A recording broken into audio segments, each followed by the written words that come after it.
తెలంగాణ రాష్ట్రంలో పంచాయతీ ఎన్నికల నిర్వహణకు రాష్ట్ర ఎన్నికల సంఘం కసరత్తును మొదలుపెట్టింది. ఇందులో భాగంగానే పంచాయతీల్లో ఓటర్ జాబితా మరోసారి సవరణకు ఎస్ఈసీ షెడ్యూల్ విడుదల చేసింది. నేటి నుంచి నవంబర్ 23 వరకు గ్రామాల్లో ఓటర్ల జాబితాలను సవరించాలని తెలిపింది.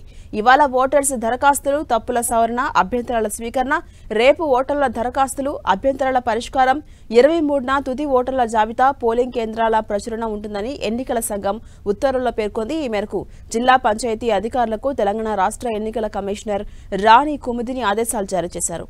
తెలంగాణ రాష్ట్రంలో వచ్చే నెల 2వ వారంలో పంచాయతీ ఎన్నికల నిర్వహణకు షెడ్యూల్ వెలువడే అవకాశం ఉంది. అదే నెలాఖరులోపు పంచాయతీ ఎన్నికల ప్రక్రియ పూర్తి చేసే అవకాశం ఉంది. వచ్చే నెల 1 నుంచి 9 వరకు ప్రజాపాలన వారోత్సవాల తర్వాత పంచాయతీ ఎన్నికలు నిర్వహించేందుకు మంత్రి మండలి నిర్ణయం నేపథ్యంలో ఈ ప్రక్రియపై తెలంగాణ రాష్ట్ర పంచాయతీరాజ్ శాఖ, రాష్ట్ర ఎన్నికల సంఘం దృష్టి పెట్టాయి. ఇక సోమవారం మంత్రి మండలి భేటీలో స్థానిక ఎన్నికలపై విస్తృతంగా చర్చ కొనసాగింది. రిజర్వేషన్ల అమలు, రాష్ట్ర హైకోర్టు, సుప్రీంకోర్టు ఆదేశాలు, న్యాయ నిపుణుల సలహాలపై పంచాయతీరాజ్ శాఖ నివేదిక ఇచ్చింది. దానిపై మంత్రులు తమ అభిప్రాయాలు తెలిపారు. ఈ నెల 24న తెలంగాణ హైకోర్టులో విచారణ గురించి చెప్పారు. మార్చి 31 లోపు పంచాయతీ ఎన్నికలను పూర్తి చేస్తేనే కేంద్ర ఆర్థిక సంఘం నుంచి నిధులు విడుదలయ్యే అవకాశం ఉందని తెలిపారు.